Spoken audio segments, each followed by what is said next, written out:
이사야서를 같이 개관해야 되는데 이사야서는 상당히 복잡한 책이기도 하지만요, 상당히 의미가 있는 책이기도 합니다. 구약 성경 속에서 분량도 만만치는 않거든요. 66장으로 이루어져 있습니다. 시편 다음이라고 할 수가 있거든요. 시편이 150편으로 이루어져 있는데 시편의 특징은 개개의 시들이 모여서 150편을 이루고 있습니다. 저자들도 굉장히 다양하고 여러 명이 이제 합쳐져서 시편 한 편을 한 권을 이루고 있는데, 그런 것과 비교한다면 한 가지 주제를 가지고 쭉 연결되어져서 쓰여진 책으로 치면은 이사야서가 아마 가장 큰 분량을 가지고 있을 겁니다. 66장으로 이루어져 있고요. 그러다 보니까 복잡한 면이 없지 않아 있는데 그럼에도 불구하고 우리에겐 상당히 중요한 의미를 또 가지고 있습니다.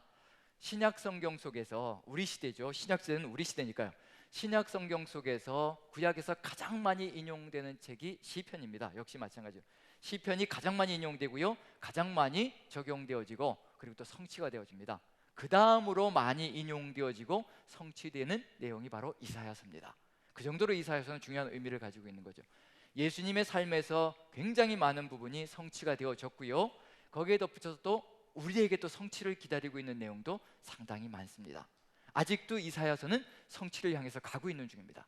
주님께서 성취해 놓으셨고 우리는 또 주님이 이루어 놓으신 것의 완성을 향해서 가고 있는 중이거든요. 그래서 어떤 내용이 우리에게까지 연결되어서 지금 성취를 기다리고 있는지, 주님께서 우리를 위해서 이루어 주신 것이 무엇인지 그것과 한번 비교해 간다면요, 우리가 서 있는 위치도 아마 분별해 볼 수 있지 않을까 싶습니다. 그래서 이사야서는 남의 책이 아니라, 이스라엘의 책이 아니라, 유대인들의 책이 아니라 지금 우리의 책이라는 것까지도 아마 인식해 보면 좋지 않을까 싶습니다. 그런 마음을 가지고 오늘 40장, 본래 이제 이사야서를 개관하는 이유는 뭐냐면 12일부터요, 다음 주 월요일이 되는 거죠. 이번 주일을 지내고 다음 주 월요일 야고보서가 끝나는 게 주일까지입니다. 그래서 월요일부터 시작해서 이사야서 40장부터 66장까지가 진행이 되어집니다.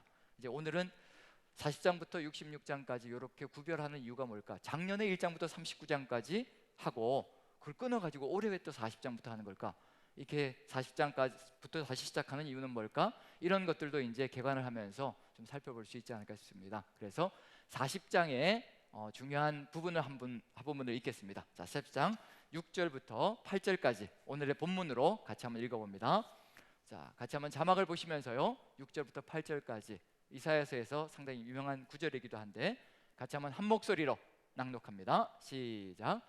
말하는 자의 소리여 이르되 외치라. 대답하되 내가 무엇이라 외치리까 하니 이르되 모든 육체는 풀이요 그의 모든 아름다움은 들의 꽃과 같으니 풀은 마르고 꽃이 시들면 여호와의 기운이 그 위에 불미라.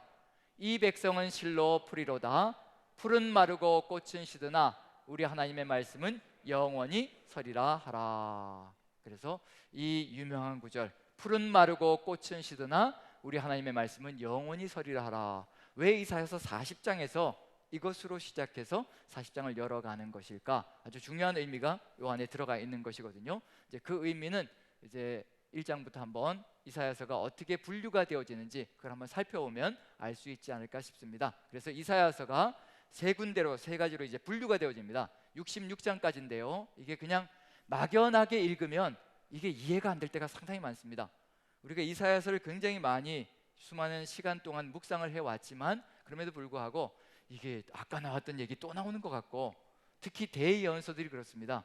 이사야서, 예레미야서, 에스겔서 이렇게 대예언서라고 하는데 이 3대 예언서를 읽을 때 참 혼돈되는 게 뭐냐면요, 아까 읽었던 심판에 대한 내용이 나왔었는데 또 나오고 또 정지하시고 또 내용 비슷한 내용들이 계속해서 거듭되는 것 같은, 그런데 구조를 정확하게 분류해서 읽어가다 보면 여기에 왜 그런 내용이 나오는지, 그 다음에 또 이 내용이 왜 나타나는지, 그 다음에 또 그 내용이 어떻게 연결되어져 가는지, 이런 것들을 소상하게 알 수가 있습니다. 그래서 분류를 정확하게 하고 구조를 정확하게 알면 다음에 어떤 내용이 나올지까지도 쉽게 이해해 볼 수가 있습니다. 자, 한번 보면요, 세 분류로 나눠지는데 이사야서가 1장부터 39장까지 첫 번째, 40장부터 55장까지가 두 번째, 그 다음에 56장부터 66장까지가 세 번째, 이렇게 세 등분으로 나뉘어집니다. 근데 보통은 이제 세 등분으로 나누는데 또 두 등분으로 나누는 분들도 있습니다. 1장부터 39장까지로 나누고요, 40장부터 66장까지로 이렇게 두 등분으로 나누기도 하는데, 하지만 시대적인 분류를 볼 때 3등분으로 나누는 것이 합당할 것 같다는 생각이 듭니다. 그래서 한번 살펴보는데요. 한번 내용들이 어떤 내용들인가, 왜 이렇게 3등분으로 나누게 되는가, 왜 39장까지 하고 40장부터 두 번째로 하고 56장부터 세 번째로 하는 걸까? 그게 이제 읽다 보면 분류가 됩니다. 읽다 보면 뭔가 다른 주제로 이렇게 확 넘어가는 느낌이 들거든요. 그걸 살펴보면서 이제 분류를 하는 겁니다. 자, 1장을 한번 봅니다. 이사야서 1장 한번 찾아봅니다. 이사야서 1장. 예, 성경책이 없는 분들은 잘 들어주시면 좋겠습니다. 자, 1장을 봅니다. 1장 1절부터 3절까지 한번 읽어봅니다. 먼저 1장 1절만 한번 읽어보죠. 이사야서 1장 1절 같이 읽습니다. 시작. 유다 왕 우시야와 요담과 아하스와 히스기야 시대에 아모스의 아들 이사야가 유다와 예루살렘에 관하여 본 계시라. 어느 왕 시대까지라고 되어 있나요? 어느 왕 시대? 예, 우시야와 요담, 아하스, 히스기야 시대까지가 기록되어져 있습니다. 그런데 히스기야 왕이 나타나는 것은 어디까지냐면요, 이사야서 39장까지밖에 나타나지 않습니다. 히스기야 왕이 나타나는 것, 히스기야 이야기가 거기까지만 나타나거든요. 그런 점에서 본다면 이 네 왕들의 이야기가 어디까지 펼쳐질 것인가, 그게 이제 짐작이 되는 거죠. 어찌되었든 히스기야 왕까지. 그 다음에 2절 3절 봅니다.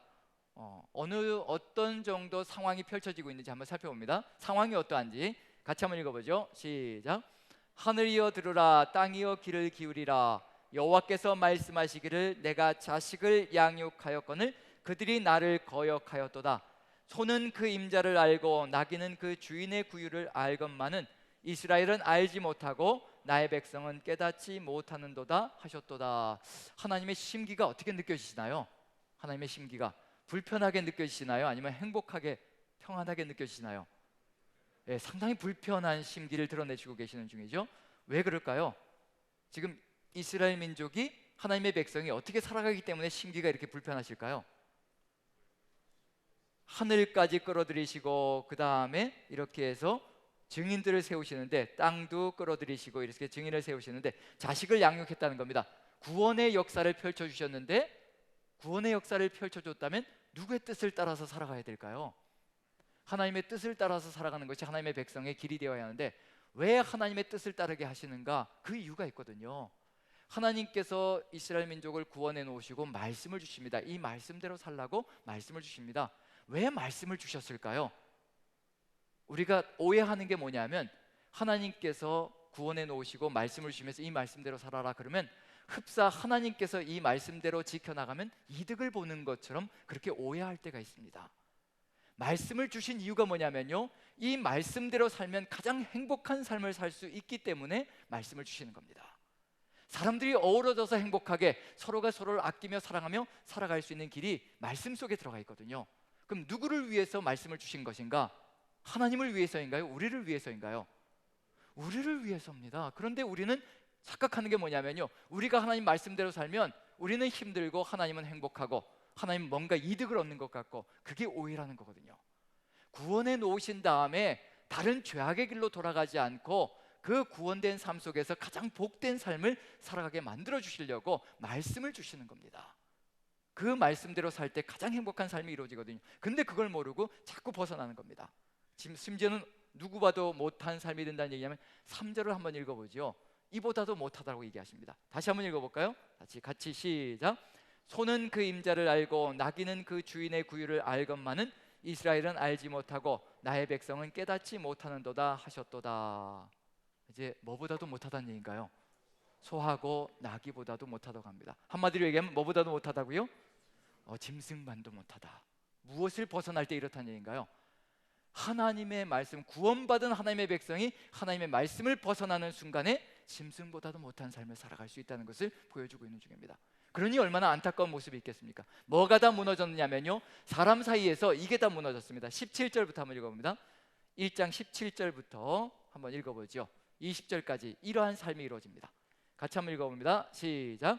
선행을 배우며 정의를 구하며 학대받는 자를 도와주며 고아를 위하여 신원하며 과부를 위하여 변호하라 하셨느니라. 여기까지만 읽어보죠. 자, 그럼 이제 무엇을 세우라고 얘기하고 계시는 중인가요? 선행과 정의를 구하라. 뭐가 다 무너졌다는 얘기인가요? 삶 속에서 선행과 정의와 공의가 다 무너진 삶을 살아가고 있는 중입니다. 그래서 회복하라라고 간절히 소망하십니다. 그게 전반부의 분위기로 들어가고 있습니다. 그 다음에 어느 제국 시절인가 한번 봅니다. 이 제국 1장부터 39장까지가요. 어느 제국 시절인가 봅니다. 7장 17절부터 20절. 하도 말을 안 들으니까 이렇게 하시겠다라고 이제 하나님께서 말씀하십니다. 7장 17절부터 20절까지. 자, 같이 한번 읽어봅니다. 17절부터 17절만 먼저 한번 읽어보죠. 같이 시작. 여호와께서 에브라임이 유다를 떠날 때부터 당하여 보지 못한 날을 너와 내 백성과 내 아버지 집에 임하게 하시리니 곧 아수르 왕이 오는 날이니라. 어느 제국이 온다고요? 아시리아를 도구로 사용하실 거라는 겁니다. 누구를 징계하기 위해서요? 이렇게 짐승만도 못하게 살아가는 정의와 공의가 다 무너져 있는 백성을 향해서 아시리아를 도구로 들어서 징계 도구로 삼아서 하나님께서 치시겠다는 의미가 들어가 있습니다. 어느 시절보다도 힘겹게 할 것이냐면요, 에브라임이 유다를 떠날 때 그 충격이 얼마나 엄청날 것인가. 이스라엘이 두동강이 나는 때였습니다. 솔로몬 왕 다음 때에 르호보암 시절에 이스라엘이 두동강이 나는 거죠. 유다와 북이스라엘로 갈라져 버리는 겁니다. 그때 그 충격은 이루 말할 수가 없거든요. 그런데 그때 그 충격보다도 더 큰 충격이 아시리아가 올 때 이제 벌어질 것이라고 이제 하시는 겁니다. 그 다음에 18절부터 20절까지 같이 한번 읽어보죠. 같이 시작. 그날에는 여호와께서 애굽 하수에서 먼 곳의 파리와 아수르 땅의 벌을 부르시리니 다 와서 거친 골짜기와 바위 틈과 가시나무 울타리와 모든 초장에 앉으리라. 그날에는 주께서 하수 저쪽에서 세내온 삭도 곧 아수르 왕으로 내 백성의 머리털과 발털을 미실 것이요 수염도 깎으시리라. 몸의 모든 털을 다 밀어버린다고 하십니다. 어떤 삶을 이야기하는 걸까요? 영광스러운 삶일까요? 수치스러운 삶일까요? 수치스러운 삶이 이루어질 것이라는 것을 얘기하고 있는 중입니다. 그래서 전반부 1장부터 39장까지는 어떤 분위기가 가득 들어차 있나요? 이게 죄악으로 가득 들어차 있는 분위기와 더불어서 또 징계가 들어가는 분위기. 그 징계는 이제 정의와 공의가 다 무너지고 선행이 다 무너져서 하나님의 백성이 다 무너져 있는 상태. 그래서 어느 제국을 통해서 징계하신다고 하시나요? 아시리아를 통해서 징계하신다고 얘기를 합니다. 그게 1장부터 39장까지의 내용입니다. 자, 그럼 이제 징계가 이렇게 이루어지면 이제 40장으로 넘어가면요, 분위기가 어떻게 바뀌는지 보십시오.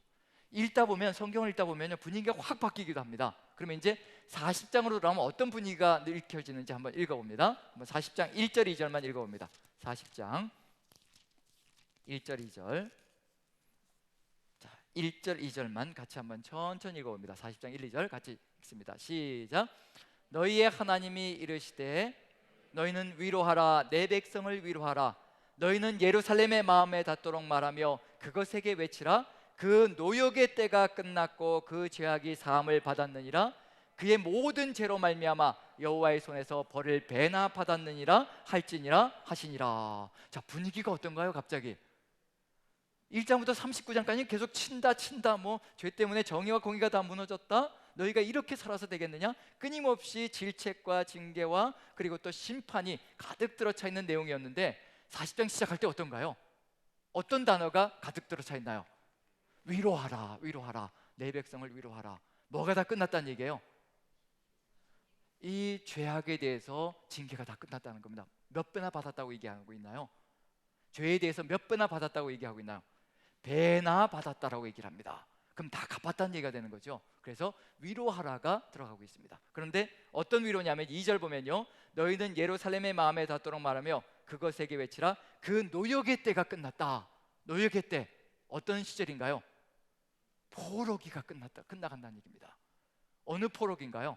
이스라엘 민족이 포로가 되었던 적, 바벨론의 몇 년간 포로였던가요? 70년간의 포로기를 겪고 있는 이야기가 여기에 펼쳐지고 있는 중입니다.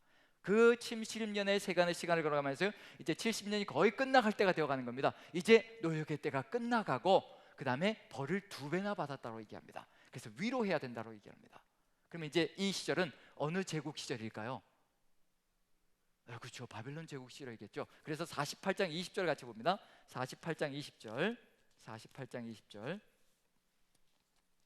자, 같이 한번 읽어보죠. 같이 읽습니다. 시작. 너희는 바벨론에서 나와서 갈대아인을 피하고 즐거운 소리로 이를 알게 하여 들려주며 땅끝까지 반표하여 이르기를 여호와께서 그의 종 야곱을 구속하셨다 하라. 이제 바벨론에서 어떻게 하라는 얘기인가요? 이제 나갈 준비를 하라는 겁니다.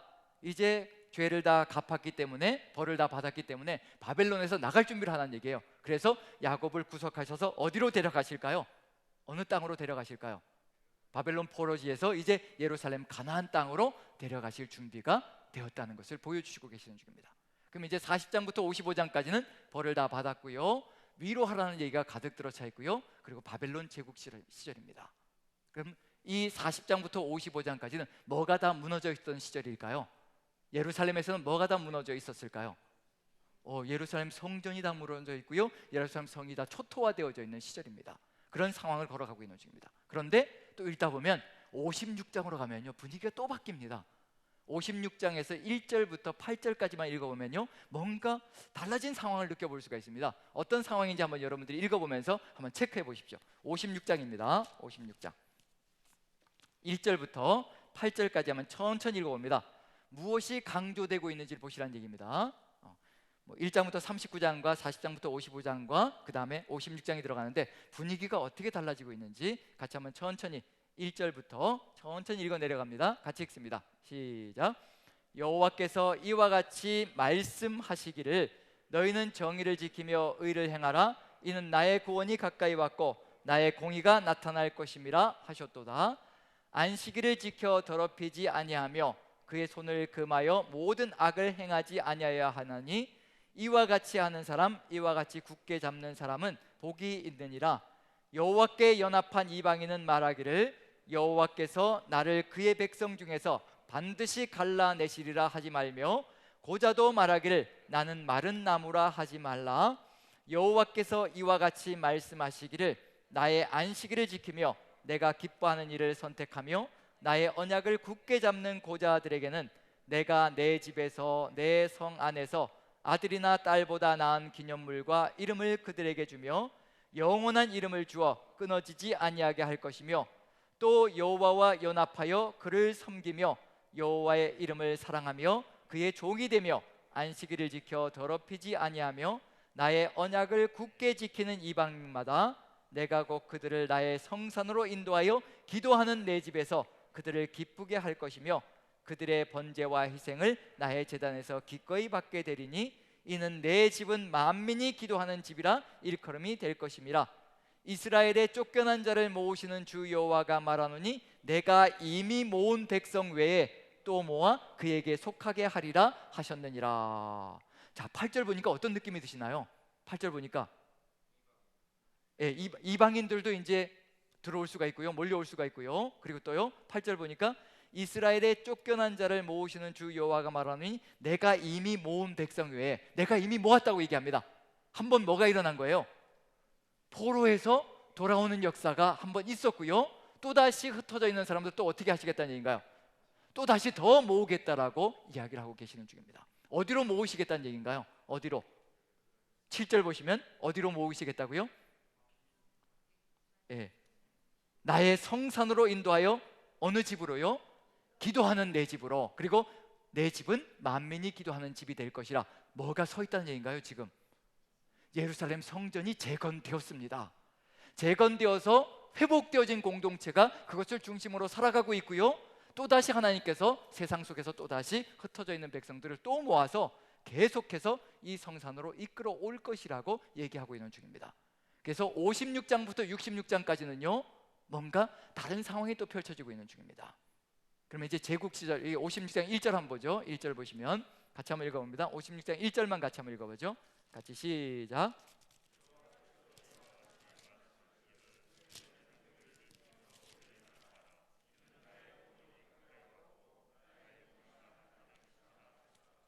여기서 보시면 무엇을 세우라고 얘기하고 있나요? 정의를 세우라고, 정의와 의를 행하라라고 얘기하고 있습니다. 정의와 의를 행하라라고 한다는 얘기는 무슨 얘기일까요? 이게 지금 서 있기 때문일까요? 서 있지 않기 때문일까요? 서 있지 않기 때문에 또다시 정의와 의를 세우라라고. 그래서 56장부터 66장에는요 또다시 뭔가 정의와 공의가 무너져 있는 그런 세상을 또 보여주고 있습니다. 어느 제국 시절일까요? 어느 제국 시절? 44장과 45장을 보면 이해가 됩니다. 자, 바벨론 포로기가 40장부터 55장까지 연결되는데요, 44장 28절을 보시면요 이미 누군가의 이름이 등장하고 있습니다. 44장 28절 44장 28절을 보시면요, 여기 보시면, 자 같이 한번 읽어볼까요? 44장 28절 같이 시작. 고레스에 대하여는 이르기를 내 목자라 그가 나의 모든 기쁨을 성취하리라 하며, 예루살렘에 대하여는 이르기를 중건되리라 하며, 성전에 대하여는 내 기초가 놓여지리라 하는 자니라. 누구를 통해서, 포로기 때 누구를 통해서 예루살렘 성전을 재건할 것인가? 누구라고 얘기하고 있나요?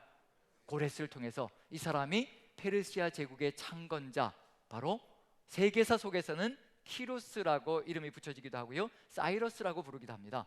바로 그게 성경에서는 고레스라고 이름 붙여지는 거지요. 세계사를 우리가 배울 때는 거기에 하나님께서 고레스를 들어 쓰셨다라는 이야기가 전혀 등장하지 않습니다. 그런데 고레스가 하나님의 손안에 있다는 겁니다. 세계사가 하나님의 손안에서 움직이고 있다는 얘기거든요. 세상 사람들은 그걸 인정하지 않을지 모르겠지만요, 하나님께서 그걸 알려주시는 겁니다. 고레스를 들어 쓴 자가 누군가, 페르시아를 들어 쓴 자가 누군가, 하나님께서 하셨다는 겁니다. 하나님께서 온 천지를 움직이시며 천지의 모든 사람들을 움직이시며 하나님의 역사를 이끌어 가신다는 겁니다. 세계사가 누구의 손에 있다는 얘기냐면요, 우리 하나님의 손에 있습니다. 세상 사람들은 그걸 인정하지 않는다는 얘기예요. 하지만 하나님께서 우리에게 그걸 알려주시며 세상의 모든 민족들이 하나님의 손안에 있다는 것을 깨달으라는 것을 보여주고 있는 중입니다. 그 고레스가 45장 1절 보시면요, 1, 2절 보시면요, 같이 한번 읽어봅니다. 시작.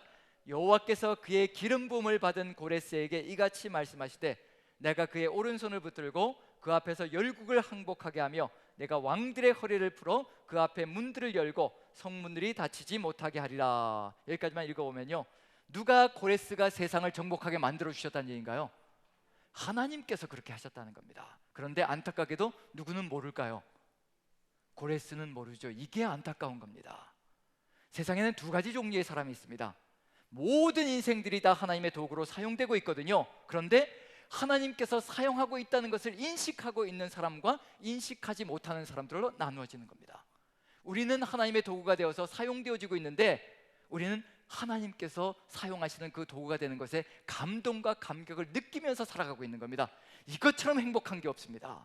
그런데 세상 사람들은요, 하나님을 인정하지 않습니다. 그런데 그들도 하나님의 손안에 다 들어가 있거든요. 그들은 인정하지 않을지라도 안타까운 거지요.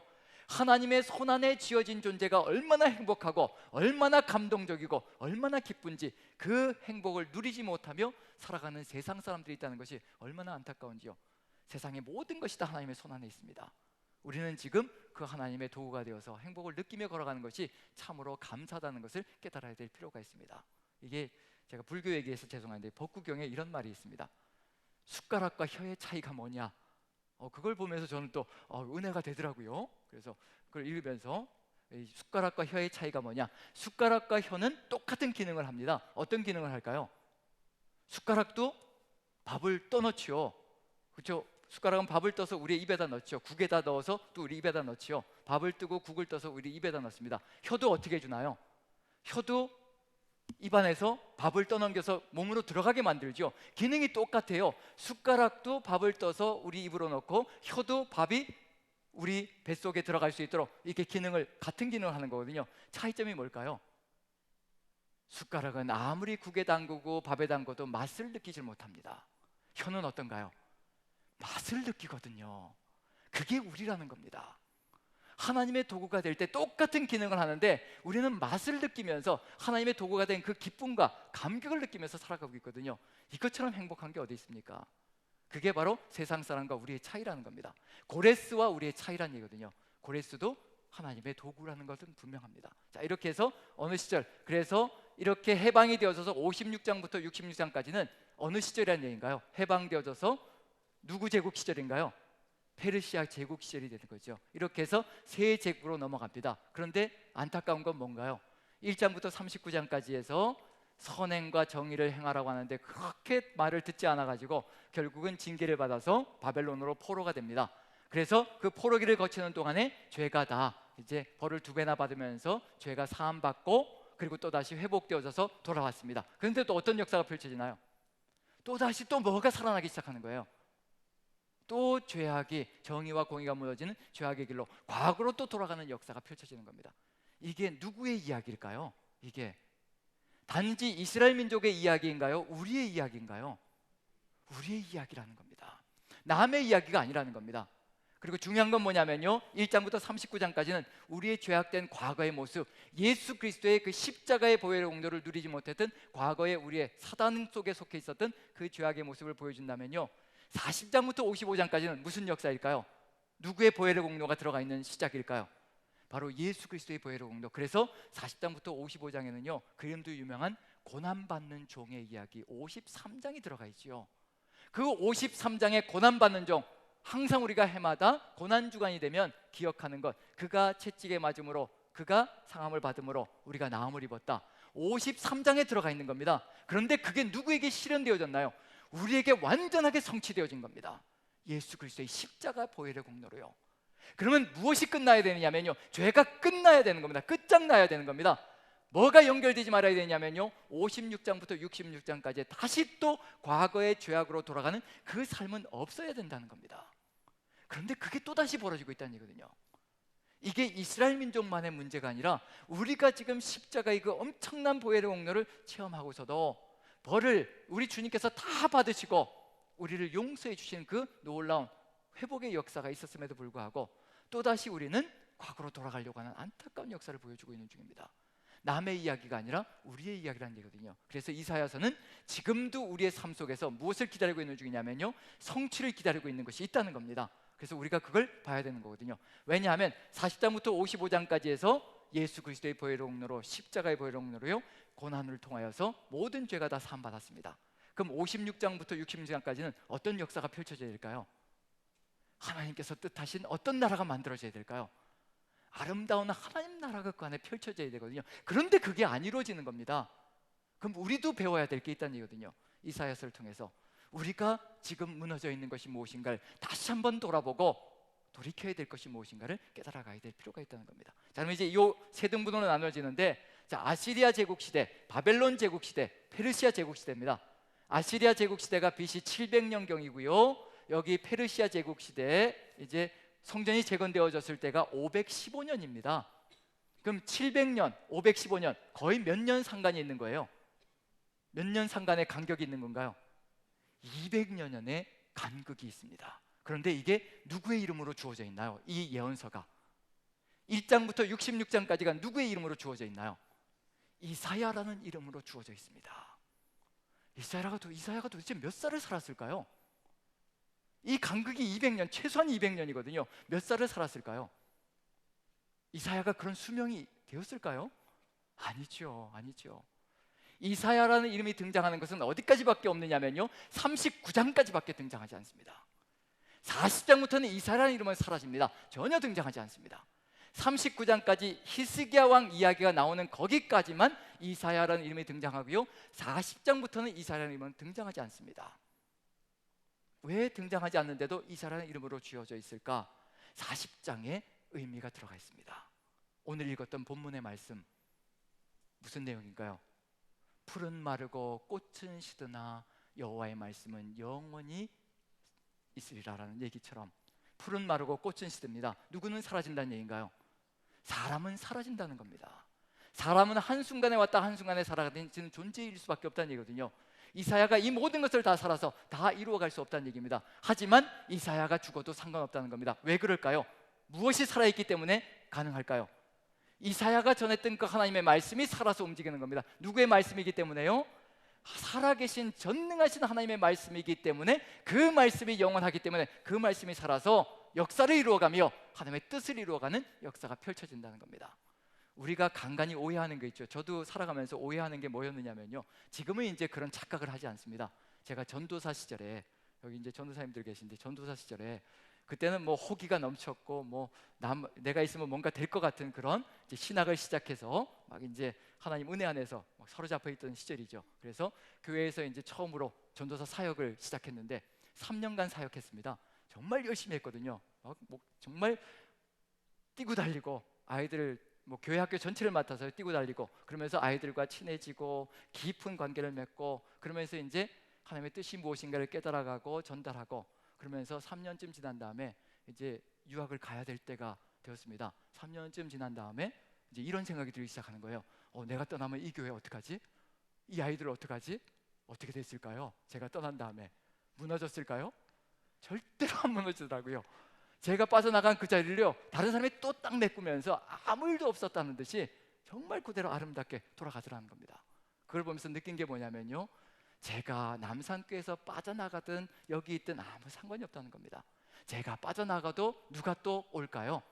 하나님께서 세우신 종 또 나타나서요 누구의 뜻을 이루어갈까요? 하나님의 말씀을 이루어갈 겁니다. 저는 그렇게 확신합니다. 사람은 오고 갑니다. 사람은 왔다가 사라지는 거거든요. 상관없습니다. 이사야가 사라져도 상관없습니다. 아시리아 제국 시절만 살아가도 상관없고요, 바벨론 시절에 사라져도 상관없습니다. 누구의 말씀이 살아있기 때문에요, 풀은 마르고 꽃은 시드나 하나님의 말씀은 영원할 것이라. 하나님의 말씀이 살아서 움직일 것이기 때문에 이 하나님의 말씀이 하나님의 백성을 이끌어갈 것이고 하나님의 나라를 이끌어갈 것이라는 얘기입니다. 지금 우리에게도 마찬가지라는 얘기입니다.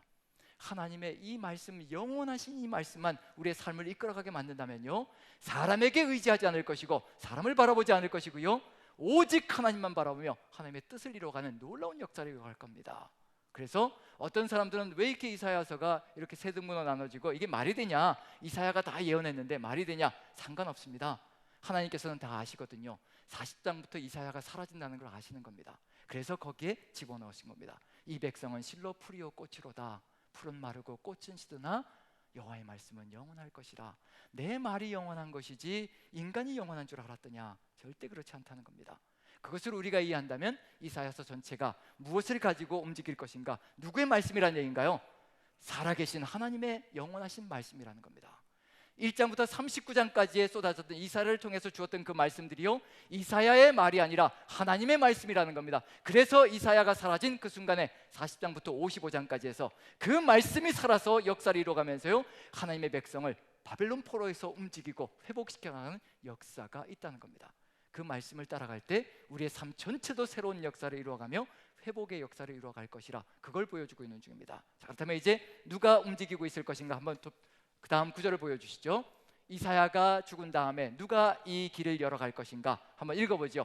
8장 16절부터 17절까지 이사야가 다 예비 놓은 사람들이 있습니다. 하나님께서 연결시켜 놓은 거죠. 자, 16절 17절 같이 한번 읽어보죠. 시작.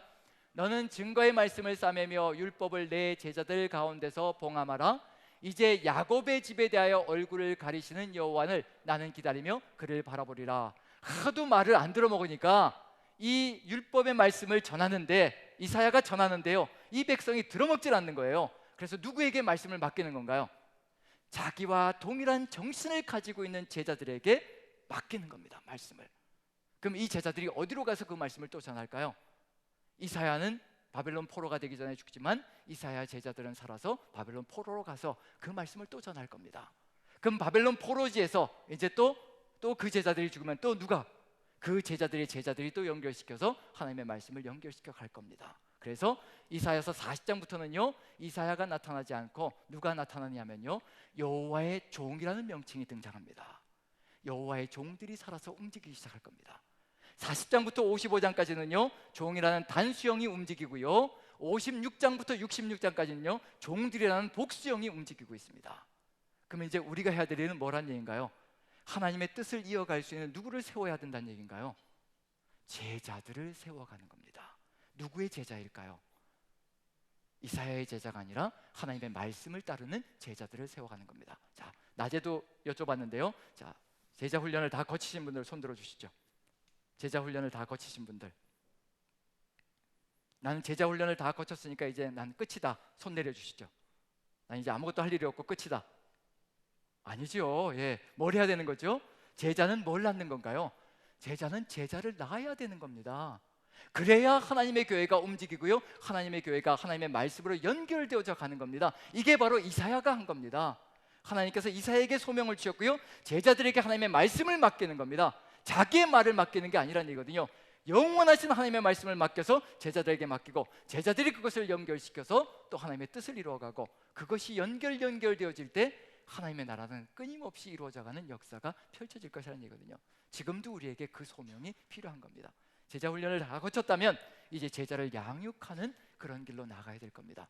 꼭 무슨 체계적인 훈련을 시켜서가 아니라 하나님의 뜻을 전달하는 그런 사명자가 되어야 되는 것이 바로 우리의 삶이라는 것을 마음에 인식한다면 되지 않을까라는 생각이 듭니다. 이제 봐야 될 게 뭐냐면요, 세 등분으로 나뉘어지는데 이 세 등분을 이끌고 나가는 구조는 무엇인가? 그걸 보면 전체가 이렇게 구성되어져 있구나라는 것을 쉽게 이해할 수 있지 않을까 싶습니다. 그걸 보고 한번 연결시켜 보지요. 자, 한번 봅니다. 7단계로 나뉘어지는데 저는 뭐라고 확신하느냐면요, 이사야서 1장 1절부터 2장 4절까지 길지도 않습니다. 1장 1절부터 2장 4절까지만 온전하게 딱 머릿속에 새겨두면요, 이렇게 이사야서가 굴러갑니다. 그럼 이거 가지고 비교하면 되는 거예요. 저는 이게 성경을 읽으면서 항상 찾아가는 게 뭐냐면요, 하나님께서 어떤 구조를 심어 놓으셨을까, 우리가 찾아가게 만들어 놓으셨거든요. 무작위로 그냥 마음대로 읽어라, 그게 아니거든요. 이렇게 읽는 것이 이 성경을 읽기 쉬운 방법이다. 그걸 찾아내기만 하면요, 그 다음부터는 그걸 가지고 쉽게 성경을 읽어나갈 수가 있습니다. 그럼 그 다음에 어떤 내용이 나올지도 이해가 됩니다. 자, 이렇게 1장 1절부터 2장 4절까지가 무엇이 되느냐면요, 이사야서 전체를 볼 수 있는 눈을 열어줍니다. 요 7단계를 가지고 계속해서 흘러갈 겁니다. 그럼 이제 7단계가 뭔지, 저는 이걸 무엇이라고 얘기하고 싶으냐면요, 하나님의 백성의 회복 프로그램이라고 생각합니다. 하나님께서 이렇게 죄악 가운데 거하고 있는 백성을 그대로 내버려 두지 않으시고 회복의 길로 가게 만드셔서 또다시 소명자로 서게 만들어 가시는 과정, 그게 7단계로 연결됩니다. 그럼 이게 죄에 빠질 때마다 뭐가 등장할 것이냐면 이 7단계로 연결시켜서 하나씩 이루어 갈 것이라는 거, 그걸 본다면 좀 더 쉽게 성경을 읽을 수 있지 않을까라는 생각이 듭니다. 자, 먼저 1장 1절부터 2장 4절까지 보는데요, 1장 2절부터 9절까지 먼저 한번 살펴봅니다. 무엇으로 가득 차 있는지 한번 살펴보는 겁니다. 1번입니다. 1장 2절부터 9절까지 한번 천천히 읽으면서요, 무엇으로 가득 들어 차 있는지, 어떤 상태인지 보시는 겁니다. 자, 같이 한번 읽어봅니다. 같이 시작. 하늘이여 들으라, 땅이여 귀를 기울이라. 여호와께서 말씀하시기를 내가 자식을 양육하였거늘 그들이 나를 거역하였도다. 소는 그 임자를 알고 나귀는 그 주인의 구유를 알건만은 이스라엘은 알지 못하고 나의 백성은 깨닫지 못하는도다 하셨도다. 슬프다 범죄한 나라여, 허물진 백성이요, 행악의 종자요, 행위가 부패한 자식이로다. 그들이 여호와를 버리며 이스라엘의 거룩하신 이를 만홀히 여겨 멀리하고 물러갔도다. 너희가 어찌하여 매를 더 맞으려고 패역을 거듭하느냐. 온 머리는 병들었고 온 마음은 피곤하였으며 발바닥에서 머리까지 성한 곳이 없이 상한 것과 터진 것과 새로 맞은 흔적뿐이거늘 그것을 짜며 싸매며 기름으로 부드럽게 함을 받지 못하였도다. 너희의 땅은 황폐하였고 너희의 성읍들은 불에 탔고 너희의 토지는 너희 목전에서 이방인에게 삼켜졌으며 이방인에게 파괴됨같이 황폐하였고 딸 시오는 포도원의 망대같이 참외밭의 원두막같이 애워싸인 성읍같이 겨우 남았도다. 만군의 여호와께서 우리를 위하여 생존자를 조금 남겨두지 아니하셨다면 우리가 소돔 같고 고모라와 같았으리로다. 자, 상태가 어떤가요? 지금 상황 자체가 어디까지 간 단계인가요? 죄악으로 인해서 거의 망하기 직전까지 간 단계가 바로 첫 번째 2단계로 보여주고 있는 중입니다. 이게 계속 반복되어질 겁니다. 아하스 왕 시절에 이제 시리아와 북이스라엘이 연합해 가지고 공격해 들어오죠. 거의 죽기 직전까지 가는 겁니다. 그럼 해야 될 일이 있거든요. 하나님께서 징계하시기 위해서 이렇게 적들을 끌어들이시는 겁니다. 히스기야 왕 때도 또 어디가 쳐들어오나요? 아하스 왕 때도 북이스라엘과 시리아가 협공을 해가지고 쳐들어오고, 히스기야 왕 때도 아시리아가 쳐들어오고, 끊임없이 쳐들어옵니다. 이건 무엇 때문이냐면 죄 때문에 하나님께서 징계하시는 모습을 보여주고 있거든요. 그런데 이제 가야 될 게 1장 2절부터 9절까지 보시면요, 이스라엘과 유다의 죄악의 길과 계속되는 경책, 매를 더 맞으려고 그러느냐, 이제 매를 더 맞지 말라는 얘기가 들어가 있는 거죠. 그럼 그 다음에 해야 될 일이 뭘까요? 매를 더 맞지 않기 위해서는 이렇게 죄악 가운데 그대로 살아가는 것이 아니라 회개하는 거죠. 그럼 당연히 하나님께서 회개하라고 말씀하시겠죠. 회개가 뭔지를 알려주실 겁니다. 그 다음에 2번은요 1장 10절부터 23절까지입니다. 여기엔 뭐가 들어가 있을 것이냐면요, 회개하라는 요청이 들어가 있을 것이고요, 거기에 대해서 백성들이 어떻게 응답하느냐가 들어가 있을 겁니다. 자, 1장 10절 같이 봅니다. 1장 10절 같이 읽습니다. 시작. 너희 소돔의 관원들아 여호와의 말씀을 들을지어다. 너희 고모라의 백성아 우리 하나님의 법에 귀를 기울일지어다. 어디로 돌이키라고 얘기하시는 거예요? 하나님의 말씀과 하나님의 율법으로 돌이키라고 얘기하시는 겁니다. 그래야 산다는 겁니다. 그래야 정의와 공의가 서고 행복하고 복된 삶이 이루어진다는 것을 알려주시고 있는 중입니다. 돌아오라는 겁니다. 그래서 말씀으로 돌아오고 율법으로 돌아오는 얘기입니다. 구체적으로 말씀으로 돌아오고 율법으로 돌아오는 것이 어떤 삶인지 구체적으로 보여주십니다. 16절 17절 봅니다. 이렇게 살아가는 겁니다. 이렇게 살아가는 것. 하나님께서는 우리에게 늘 구체화시켜서 말씀해 주십니다. 법을 지키라, 말씀을 지키라. 그래서 십계명도 주시고요, 여러 가지 법을 세세하게 우리에게 주시는 거죠. 구체적으로 주시는 겁니다. 자, 그래서 16절 17절 같이 한번 읽어봅니다. 어떻게 살아가는 것이 하나님의 말씀과 법을 지키는 건지 같이 읽습니다. 시작. 너희는 스스로 씻으며 스스로 깨끗하게 하여 내 목전에서 너희 악한 행실을 버리며 행악을 그치고 선행을 배우며 정의를 구하며 학대받는 자를 도와주며 고아를 위하여 신원하며 과부를 위하여 변호하라 하셨느니라. 이와 같이 구체적으로 이웃을 돌보며 그리고 세상을 아름답게 변화시켜 나가는 것이 바로 말씀을 가지고 살아갈 때 이루어지는 일이라. 말씀대로 살면 이렇게 되죠. 율법의 핵심이 뭐였던가요? 하나님 사랑과 이웃 사랑이죠. 그럼 당연히 이런 일들이 벌어지게 되어 있습니다. 바로 이런 삶으로 가라고 하는데, 이걸 해야 될까요? 말아야 될까요? 자, 그런데 이것보다는 무엇을 하려고 하느냐면요, 이쪽으로 합니다. 왜 그런지 한번 살펴보시기 바랍니다. 가운데, 자, 10절과 우리가 16절 17절 읽었는데 그 가운데 몇 절부터 들어가 있나요? 11절부터 15절까지. 지금 16절 17절을 해야 되는데 이걸 합니다. 11절부터 15절까지 요걸 합니다. 같이 한번 읽어보죠. 왜 이걸 하는지 봅니다. 같이 시작. 여호와께서 말씀하시되 너희의 무수한 재물이 내게 무엇이 유익하뇨? 나는 수장의 번제와 살찐 짐승의 기름에 배불렀고 나는 수송아지나 어린 양이나 수렴소의 피를 기뻐하지 아니하노라. 너희가 내 앞에 보이러 오니 이것을 누가 너희에게 요구하였느냐? 내 마당만 밟을 뿐이니라. 헛된 재물을 다시 가져오지 말라. 분향은 내가 가증히 여기는 바요, 월삭과 안식일과 대회로 모이는 것도 그러하니 성회와 아울러 악을 행하는 것을 내가 견디지 못하겠노라. 내 마음이 너희의 월삭과 정한 절기를 싫어하나니 그것이 내게 무거운 짐이라. 내가 지기에 곤비하였느니라. 너희가 손을 펼 때 내가 내 눈을 너희에게서 가리고 너희가 많이 기도할지라도 내가 듣지 아니하리니 이는 너희의 손에 피가 가득함이라. 자, 이스라엘 민족은 뭘 하고 있나요? 해야 될 건 뭐냐면요, 말씀으로 돌이키고 하나님의 율법으로 돌이켜서 이웃을 돌보며 사랑의 공동체를 만들어가는 것이 하나님께서 뜻하신 것인데, 이스라엘 민족은 뭘 하고 있나요? 뭐만 하나님께 계속 갖다 바치고 있나요? 재물을 갖다 바치는 겁니다. 짐승을 잡아가지고 피를 쏟아내고 그 다음에 고기를 하나님께 태워서 드리고 이걸 드리는 겁니다. 기뻐하시고 계신가요? 기뻐하지 않으시나요? 왜 기뻐하지 않으실까요? 뭐가 없으니까요? 제사는 열심히 드리는데, 짐승은 열심히 죽여서 피는 바치고 고기는 바치는데 뭐가 안 되는 거예요? 삶이 안 따라오는 겁니다. 삶이 변하지 않는 겁니다. 왜 이렇게 하는 걸까요? 이스라엘 민족이 왜 이렇게 하는 걸까요? 왜 말씀은 안 지키고 왜 짐승만 갖다 바치고 있는 중일까요? 어느 쪽이 쉽기 때문일까요? 그렇죠. 짐승을 갖다 바치는 건 너무 쉽습니다. 내가 죽는 게 아니거든요. 내가 죽는 게 아니라 짐승을 죽여서 갖다 바치면 되는 거거든요. 짐승을 태워버리면 되는 겁니다. 내가 바뀌지 않아도 됩니다. 내가 하나님의 말씀을 지키기 위해서 내 살을 치고 내 뼈를 깎아서 하나님의 뜻을 이루어 가려고 노력하지 않아도 됩니다.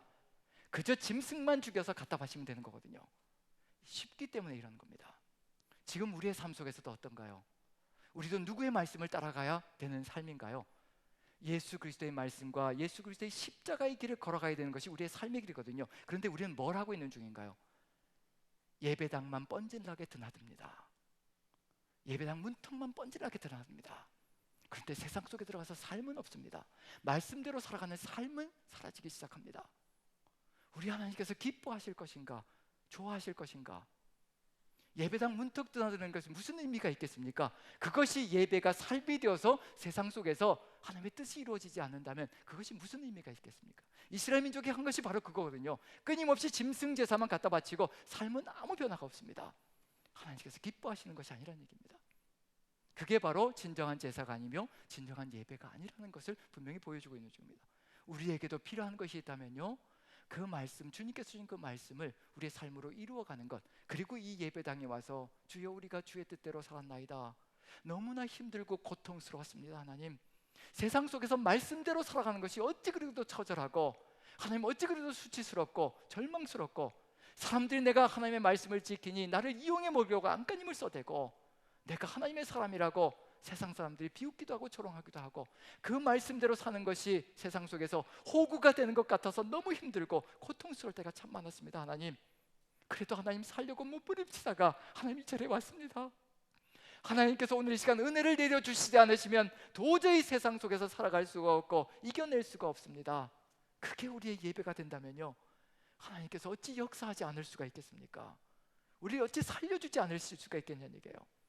네가 세상 속에 들어가서 살지 않으면 하나님의 나라, 내 나라가 펼쳐지지 않으니 내가 너를 도우며 내가 너와 함께하며 내가 너와 함께 이끌어가며 내가 너를 세워갈 것이라. 우리 주님께서 어찌 함께하지 않을 수가 있겠으며 어찌 우리를 강하게 하지 않을 수가 있겠습니까? 그런 역사가 우리 안에 펼쳐진다면 우리에게서 새로운 기회가 펼쳐질 것이라고 저는 확신합니다. 지금 이 길을 걸어가야 되는 것, 하나님의 말씀으로 돌이키기만 하면 되는 거거든요. 그 돌이키면 누가 이루어갈 것이냐면요, 하나님께서 우리의 삶을 이끌어서 하나님의 뜻을 이루어가는 삶을 펼쳐가게 만들어 주실 겁니다. 그래서 선택의 기로에 서 있는 겁니다. 어떤 길을 선택할 것인가? 정말 하나님의 말씀대로 살 것인가? 내 길대로 갈 것인가? 그게 뭐냐면 18절부터 20절까지 주어져 있는 선택의 기로입니다. 회개하라는 선택의 기로입니다. 같이 한번 읽어보죠. 18절부터 20절까지 같이 읽습니다. 시작. 말씀하시되 오라 우리가 서로 변론하자. 너희의 죄가 주홍 같을지라도 눈과 같이 희어질 것이요 진홍같이 붉을지라도 양털같이 희게 되리라. 너희가 즐겨 순종하면 땅의 아름다운 소산을 먹을 것이요 너희가 거절하여 배반하면 칼에 삼켜질 것이라. 여호와의 입의 말씀이니라. 순종만 해라. 땅의 아름다운 소산이 그대로 쏟아져 들어올 것이라. 순종만 해라. 순종만 해라. 듣기만 해라. 돌이키기만 해라. 내가 쏟아 부어줄 것이라. 축복을 쏟아 부어줄 것이라. 내가 지킬 것이라. 거역하면 또 죽음의 길로 갈 것이라. 이제 여기서 결단의 순간이 오는 겁니다. 그 다음에 어떻게 결단했을까? 그 다음 구절 보시면요, 21절부터 23절까지가 회개 요청에 이렇게 응답하고 말았습니다. 같이 한번 읽어봅니다. 같이 시작. 신실하던 성읍이 어찌하여 창기가 되었는고 정의가 거기에 충만하였고 공의가 그 가운데에 거하였더니 이제는 살인자들 뿐이로다. 내 은은 찌꺼기가 되었고 내 포도주에는 물이 섞였도다. 내 고관들은 패역하여 도둑과 짝하며 다 뇌물을 사랑하며 예물을 구하며 고아를 위하여 신원하지 아니하며 과부의 송사를 수리하지 아니한도다. 재물은 끊임없이 갖다 바치면서 과부와 고아를 무시하고 멸시하며 끊임없이 정의와 공의를 짓밟는 것으로 가고 말았습니다. 들었다는 얘기인가요? 안 들었다는 얘기인가요? 듣지 않았다는 얘기입니다. 그럼 이제 어떻게 될까요? 이제 하나님께서 어떤 결정을 내리실 수밖에 없을까요? 이제 3번으로 넘어갈 수밖에 없습니다. 24절에 징계가 결정이 되어집니다. 한번 읽어보죠. 한번 읽어봅니다. 24절 같이 읽습니다. 시작. 그러므로 주 만군의 여호와 이스라엘의 전능자가 말씀하시되 슬프다. 내가 장차 내 대적에게 보응하여 내 마음을 편하게 하겠고 내 원수에게 보복하리라. 슬프다. 슬프다. 슬프다. 슬프다. 호의라는 단어거든요. 이게 이사야서 5장에는 다르게 번역되어 있습니다. 슬프다가 아니라 화 있을진저라고 번역되어 있습니다. 화 있을진저는 망한다라는 겁니다. 그리고 바리새인들에게 마태복음 23장에서 바리새인들에게 화 있을진저라고 하죠. 이 히브리어 호의를 헬라어로 번역시켜 놓은 겁니다. 우아이라고 번역합니다. 우아이, 헬라어로요. 똑같은 단어인데 헬라어로 음역한 것일 뿐입니다. 바리새인들이여 화 있을진저 바리새인들이여 이렇게 선포하는 거죠. 화 있을진저 서기관들과 바리새인들이여 너희는 한 사람을 천국 백성을 한 사람을 끄집어 들여서 지옥 백성으로 만들어 버리는구나. 망한다라고 얘기하는 거거든요. 여기서 역시 마찬가지로 슬프다. 화 있을진저 이제 어떻게 된다는 얘기인가요? 하나님의 징계가 결정되었다는 겁니다. 망한다는 얘기입니다. 망국으로 간다는 얘기입니다. 회개하지 않기 때문에 그런 길로 간다는 얘기거든요. 그래서 여기서는 내 대적, 내 원수라고 되어 있는데 누가 내 대적이고 내 원수인가요? 하나님의 원수와 대적이 이스라엘 민족이 하나님의 뜻을 따르면 이스라엘 민족을 공격하는 존재들이 하나님의 원수입니다. 그런데 이제 누가 원수가 되어 있냐면요, 하나님의 백성이 하나님의 대적이 되어 있고 하나님의 원수가 되어 있습니다. 이런 안타까운 일이 벌어지고 있는 중입니다. 자, 징계가 결정되어졌습니다. 그 다음에 이제 뭐가 될까요? 하나님께서는 그럼에도 불구하고 망국으로 가지 않게 하시고 징계를 내리셔서 뭘 하려고 하느냐면요, 징계를 통해서 다시 또 회복의 길로 가게 하시려고 하신다는 겁니다. 끝장내도 할 말이 없습니다. 죄악으로 가서 모든 것을 다 망쳐버렸거든요. 하나님께서는 모든 것을 멸망으로 가게 하고요, 하나도 남지 않게 만드셔도 아무 할 말이 없는 것이 인생입니다. 그런데도 불구하고 하나님께서 또다시 징계를 통해서 회복의 길로 가게 하신다는 거. 그게 뭐냐면 이제 징계의 목적 26절입니다. 25절입니다. 1장 25절 같이 한번 읽어보죠. 시작. 내가 또 내 손을 내게 돌려 내 찌꺼기를 잿물로 씻듯이 녹여 청결하게 하며 내 혼잣물을 다 제하여 버리고. 뭘 하시겠다는 얘기인가요? 징계하시면서 목적이 뭐라고 얘기하시나요? 청결하게 할 것이라는 겁니다. 정결하게 만들어 주실 거라는 겁니다. 징계를 통해서 정결하게 만드신 다음에 다시 또 회복의 역사. 그래서 바벨론 포로기 때 뭐라고 말씀하셨던가요? 40장 2절에 뭐라고 되어 있던가요? 그 죄에 대해서 어떻게 됐다고요? 벌을 몇 배나 받았다고요? 2배나 받았다. 뭘 하고 계시는 중인가요? 바벨론 포로기가 죄에 대해서 징계하시면서 정화의 과정을 거치게 만들어 가게 하시는 겁니다. 청결하게 하실 것이라는 거, 그걸 보여주고 있고요. 그 다음에 청결하게 하면 징계가 끝나고 나면 이제 무슨 일이 벌어질 것인가? 어떤 백성이 될 것인가? 이제 뭐가 살아날까요? 죄악된 백성이 아니라 의로움이 살아나는 백성이 되겠죠. 그래서 26절 같이 읽어봅니다. 26절 같이 시작. 내가 내 재판관들을 처음과 같이 내 모사들을 본래와 같이 회복할 것이라. 그리한 후에야 내가 의의 성읍이라 신실한 고을이라 불리리라 하셨나니. 무엇으로? 의로운 백성, 의로운 나라로, 의로운 고을로, 의로운 마을로 회복시켜 가시는 거. 그래서 하나님께서 이렇게 징계 과정을 거쳐가게 만드신다는 거예요. 그 다음에 이제 누가 돌아올까요? 이렇게 정결하게 되어서 의로 회복되어지면 뭐가 되어서 돌아올 수 있는 걸까요? 남은 자가 되어서 돌아올 수가 있겠죠. 그래서 이사야서 전체는 남은 자 사상이라고 얘기하기도 합니다. 자, 남은 자가 되는 것이 쉬울까요? 어려울까요? 남은 자가 되는 것. 남은 자가 되는 것. 바벨론 포로기가 70년입니다. 바벨론 포로기 70년에 남은 자가 되는 것이 쉬울까요? 어려울까요? 70년 기간 동안에 어떤 일이 벌어질 것인가 한번 생각해 보십시오. 1세대는 다 죽습니다. 그리고 몇 세대가 태어나냐면요, 2세대, 3세대, 4세대까지 태어나는 기간이 바로 70년 기간입니다. 그럼 누가 돌아와야 될까요? 1세대는 70년 지나는 동안에요, 바벨론 포로기에서 다 사망하게 되어 있습니다. 70년을 누가 견뎌내겠어요? 10살쯤 되어서 포로로 잡혀간 아이들이 이제 70년의 포로기를 거치면 몇 살이 되는 거예요? 80살이 되는 겁니다. 가나안 땅에 대한 기억도 가물가물해요. 10살 때 끌려갔기 때문에요. 근데 그 사람들이 80이 되었습니다. 그럼 20살, 30살 되었던 사람들은 이제 70년이 지나면요 100세 살 수 있을까요? 없을까요? 죽어가는 겁니다. 포로지에서 70년 세운 동안 그 1세대들이, 포로로 잡혀갔던 1세대들이 다 죽어가는 겁니다. 그리고 바벨론 땅에서 태어난 2세대, 3세대, 4세대들이 어디로 돌아와야 되는 거예요? 가나안 땅으로. 한 번도 가보지 않은 땅이에요. 자기들 고향은 어디인가요? 2세대, 3세대, 4세대는요 바벨론 땅이거든요. 근데 바벨론이 얼마나 영광스러운 땅이었을까? 얼마나 영화로운 땅이었을까? 바벨론의 문화는요 그 당시에는 최고의 문화였습니다. 그 정도로 엄청난 문명을 이루고 살아갔던 제국이 바로 바벨론 제국이거든요.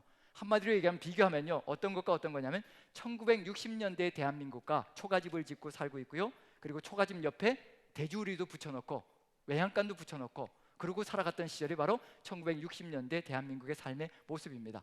그 삶의 모습에서 끌려가가지고 어디로 간 거냐면요 21세기의 뉴욕 맨하탄으로 끌려간 겁니다. 가서 봤더니 무슨 일이 벌어지고 있는 거예요? 초가집 짓고 살다가 어디로 끌려간 건가요?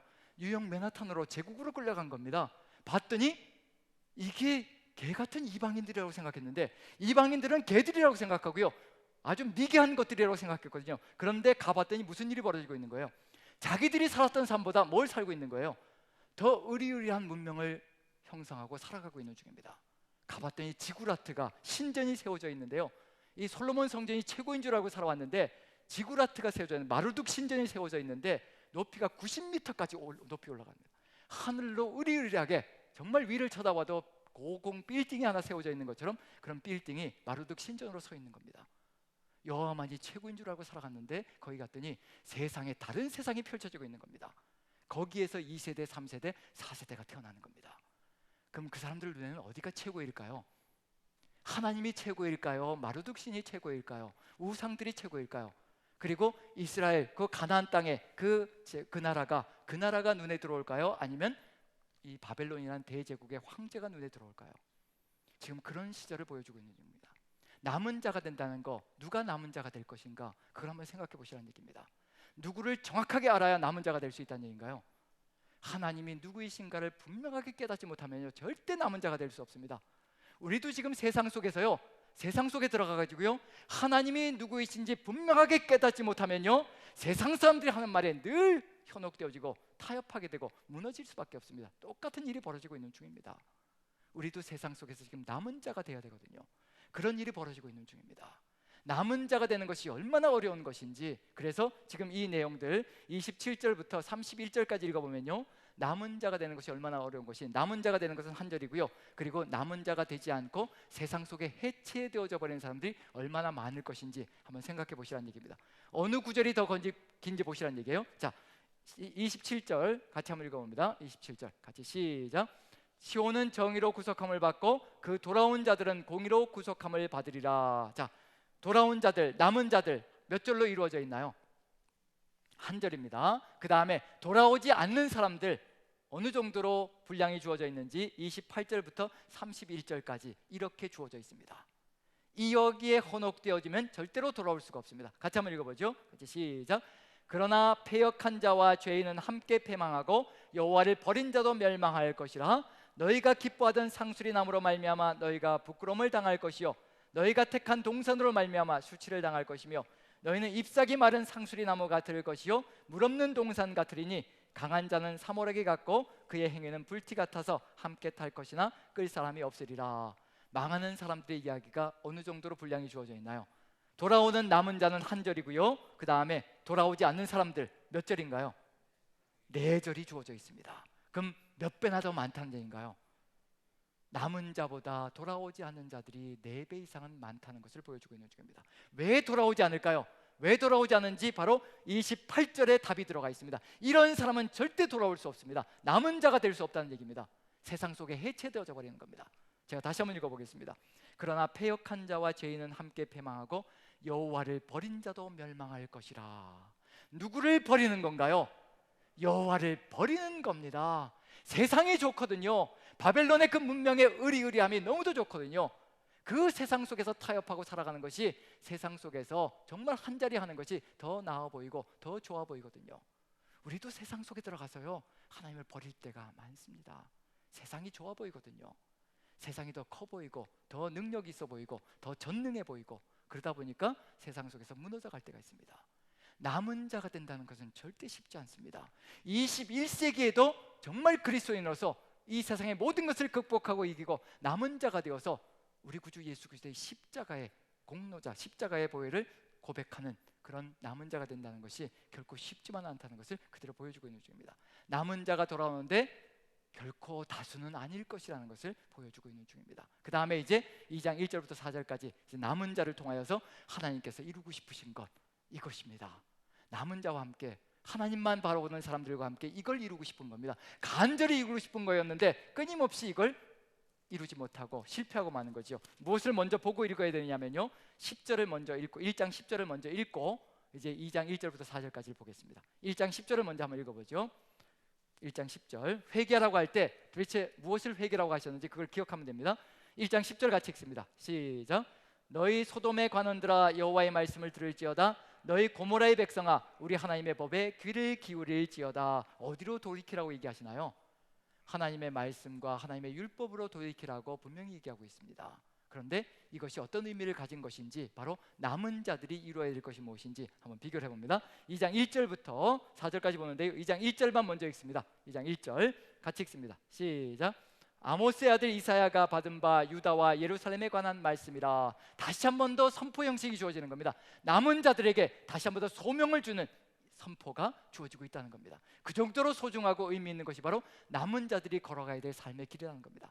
다시 한 번 더 하나님의 음성으로요, 이스라엘을 통해서 선포합니다. 이것이 바로 남은 자가 걸어가야 될 사명의 길이라. 자, 2절부터 4절까지 이겁니다. 같이 읽습니다. 시작. 말일에 여호와의 전에 산이 모든 산 꼭대기에 굳게 설 것이요 모든 작은 산 위에 뛰어나리니 만방이 그리로 모여들 것이라.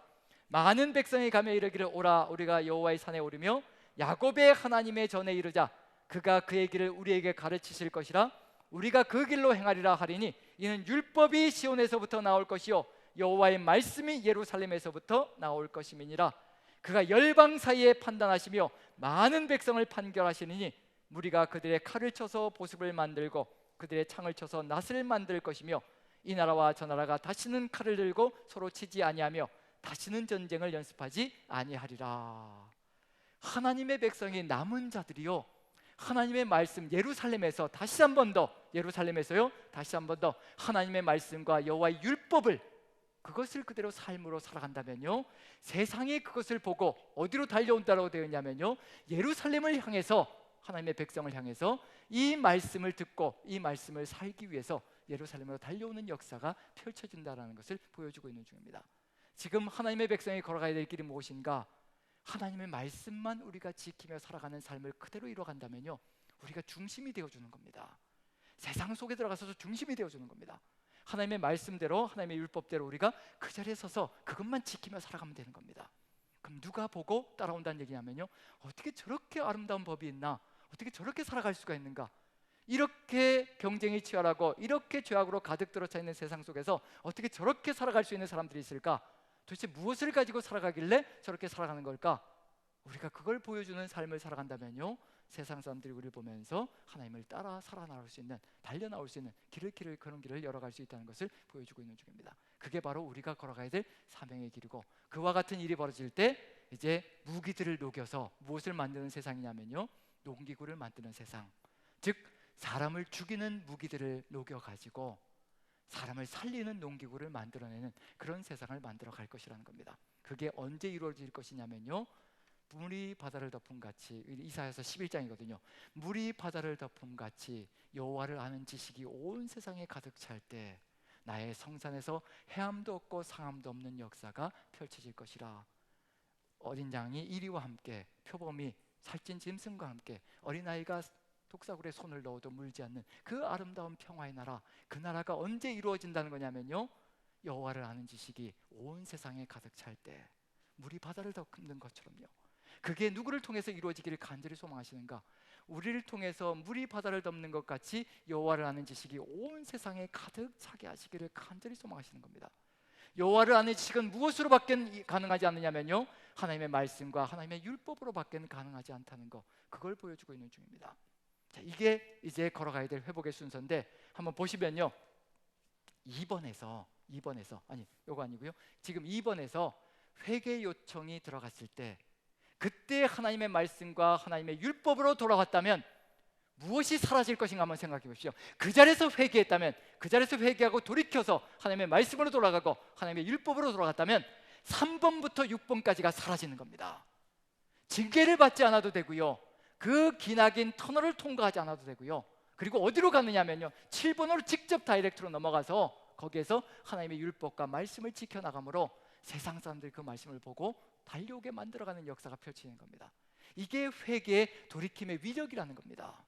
그런데도 불구하고 안 듣는다면 무슨 일이 벌어질 밖에 없다는 얘기냐면요, 징계가 들어가고 그 징계 속에서 죄가 청결하게 되는 역사가 펼쳐지고, 거기에서 세상 속에서, 그 지난한 삶의 여정 속에서, 세상 속에서 어쩌든지 남은 자가 되려고 몸부림을 쳐대는 그런 삶의 여정을 거쳐가야 되고, 그리고 결국 또 남은 자가 되어서 돌아와서 똑같은 일을 하는 겁니다.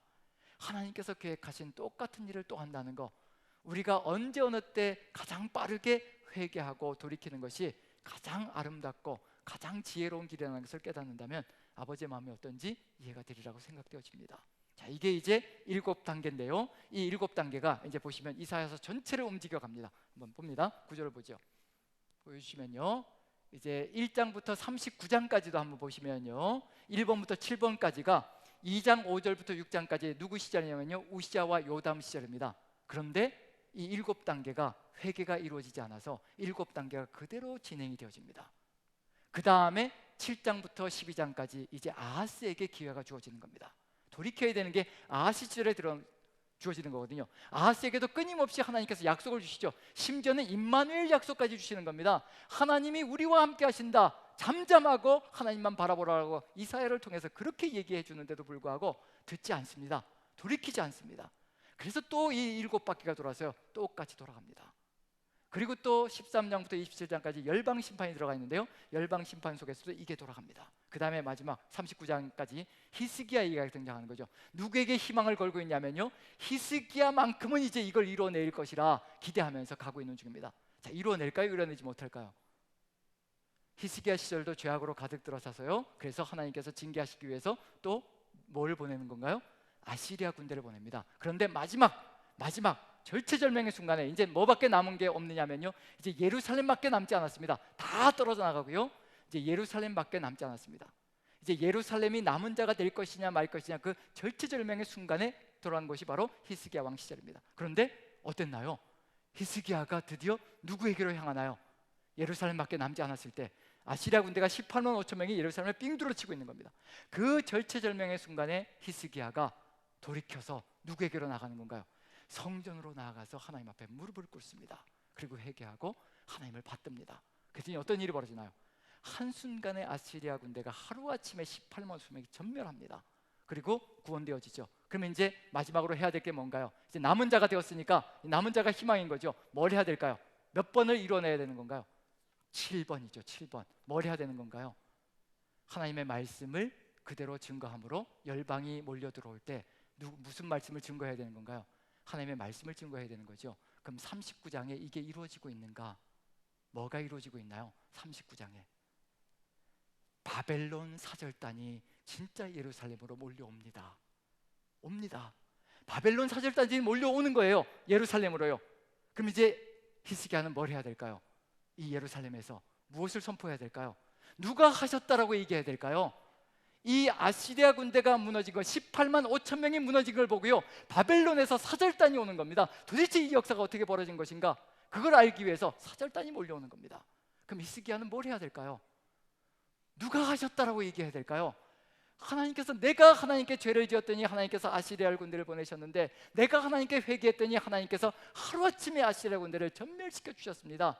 누구의 말씀대로 살았더니 되었다고 얘기해야 되냐면요, 하나님의 말씀으로 돌아갔더니, 그 말씀대로 살았더니 이와 같은 역사가 펼쳐졌습니다 라고 바벨론 사절단들에게 선포해야 되는데, 그걸 듣기 위해서 하나님께서 바벨론 사절단을 보내셨는데, 그런데 뭘 하고 있나요? 무기고를 활짝 열어 제치고요, 보물창고를 활짝 열어 제치고요, 내가 이렇게 무기가 든든하게 서 있으니 내가 아시리아 군대를 무찔렀고, 내가 보물창고가 이렇게 의리하게, 이렇게 수많은 물질들이 내 안에 가득 들어차 있으니 내 힘과 능력으로 이것을 이루어냈다라고 자기 자랑질을 하기 시작하는 겁니다. 결국은 그래서 무너지는 겁니다. 이루어지지 않았다는 얘기거든요. 1장부터 39장까지가 계속해서 반복을 거듭합니다.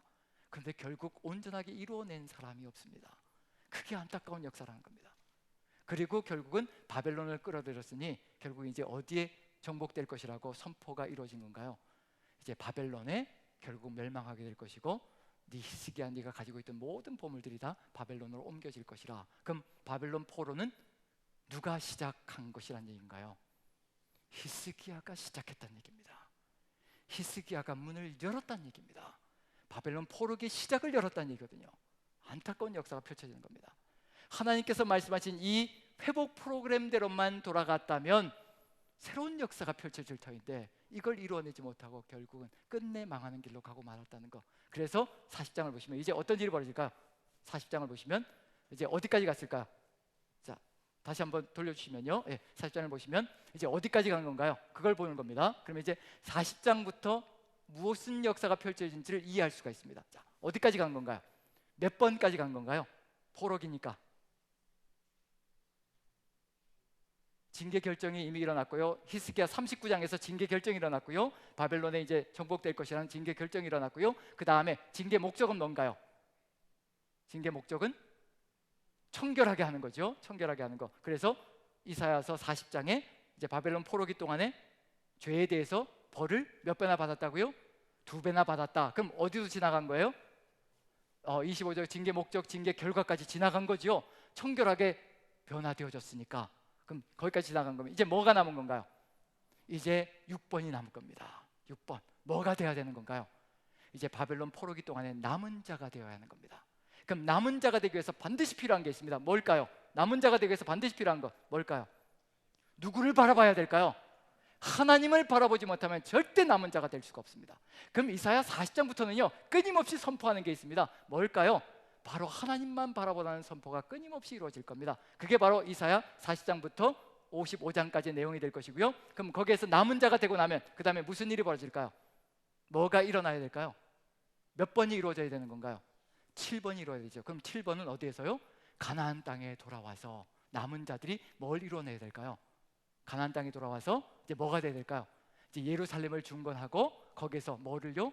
하나님의 말씀대로 살아가는 역사가 펼쳐져야 될 겁니다. 그럼 56장부터 66장까지는 어떤 걸 보면 되냐면요, 56장부터 66장까지에 정말 예루살렘 성전이 건축되어졌을 때 그때 새롭게 남은 자들이 정말 하나님의 말씀을 따라서 살아가고 있는가, 그것만 확인해 보면 되는 겁니다.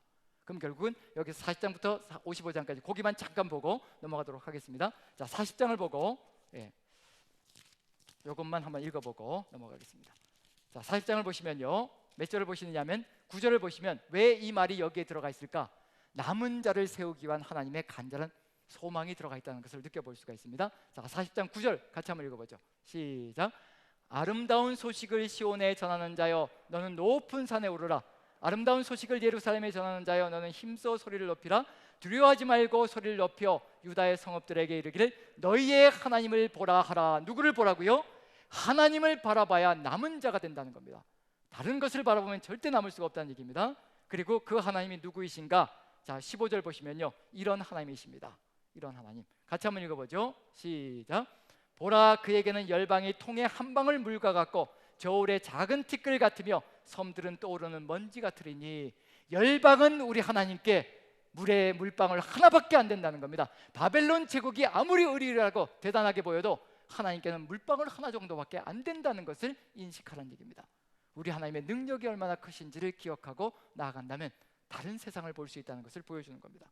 그 다음에 무엇과 또 비교해야 되냐면요, 18절 이것을 바라보지 마라. 같이 한번 읽어봅니다. 같이 시작. 그런즉 너희가 하나님을 누구와 같다 하겠으며 무슨 형상을 그에게 비교했느냐? 우상은 장인이 부어 만들었고 장색이 금으로 입혔고 또 은사슬을 만든 것이니라.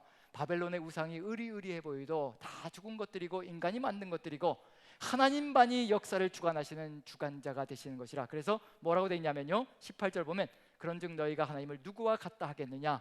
하나님 무슨 형상을 그에게 비교했느냐? 하나님은 어떤 존재라는 얘기인가요? 그 어느 것과도 비길 수가 없다. 그래서 이제 뭐를 보면 끝날 것이냐면요, 한번 보여주시죠. 이제 여기서 가장 중요한 건 뭐냐면요, 그 다음을 보여주시면 좋겠습니다. 남은 자로 돌아오기 위해서 반드시 필요한 게 뭐냐면요, 40장부터 47장까지는 바벨론의 위력에서 여호와 하나님만을 향한 믿음으로 서나가야 될 것이고요, 그 다음에 48장부터 55장까지 해서 그 하나님께서 바벨론의 영광보다 더 나은 것을 가나안 땅에 돌아갈 때 약속하신다는 거, 그걸 이제 믿고 확신해야 돌아갈 수가 있는 겁니다.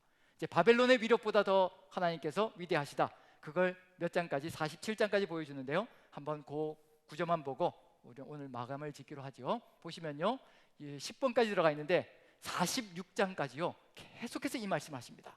반복되게 이렇게 말씀하시는 겁니다. 이 얘기는 무슨 얘기일까? 어디를 바라봐야 되는지를 알려주시고 계시는 중입니다. 한번 읽어보고 넘어가겠습니다. 자, 1번부터 10번까지 읽어보는데요, 뭐가 계속 반복되는지, 46장까지 반복되는데 왜 46장까지 반복되고 있는지 이유가 있거든요. 같이 한번 읽어봅니다. 43장 11절 같이 시작. 나 곧 나는 여호와라, 나 외에 구원자가 없느니라. 44장 6절이요. 이스라엘의 왕인 여호와, 이스라엘의 구원자인 만군의 여호와가 이같이 말하노라. 나는 처음이요 나는 마지막이라, 나 외에 다른 신이 없느니라. 44장 8절이요. 같이 시작. 너는 두려워하지 말며 겁내지 말라. 내가 예로부터 너희에게 듣게 하지 아니하였느냐? 알리지 아니하였느냐? 너희는 나의 증인이라. 나 외에 신이 있겠느냐? 과연 반석은 없나니 다른 신이 있음을 내가 알지 못하노라. 자, 마지막 거 5번 읽습니다. 시작. 해 뜨는 곳에서든지 지는 곳에서든지 나밖에 다른 이가 없는 줄을 알게 하리라. 나는 여호와라, 다른 이가 없느니라. 그 다음에 6번부터 10번까지요 같은 내용이 계속 반복됩니다. 자, 그 다음에 9번 10번만 한번 읽어봅니다. 90번 같이 시작. 너희가 나를 누구에게 비기며 누구와 짝하며 누구와 비교하며 서로 같다 하겠느냐? 46장 9절입니다. 같이 시작. 너희는 옛적 일을 기억하라. 나는 하나님이라, 나 외에 다른 이가 없느니라. 나는 하나님이라, 나 같은 이가 없느니라.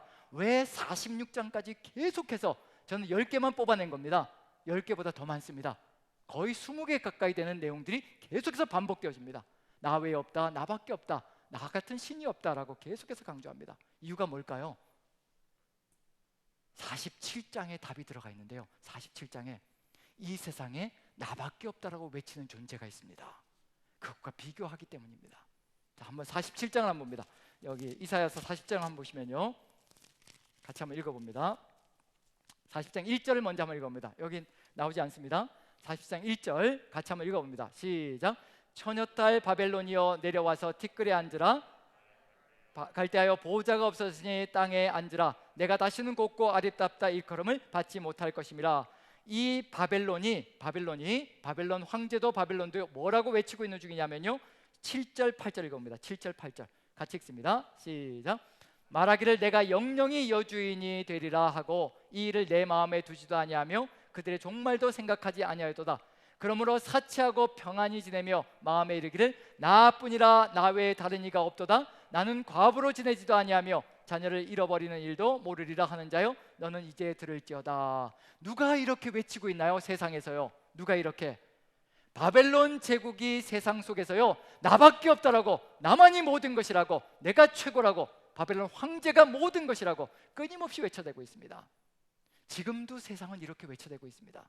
세상의 말을 따라가지 않으면, 우리 말을 따라가지 않으면 절대로 견딜 수 없을 것이고 이길 수 없을 것이고 살 수 없을 것이고 이렇게 외쳐대고 있습니다.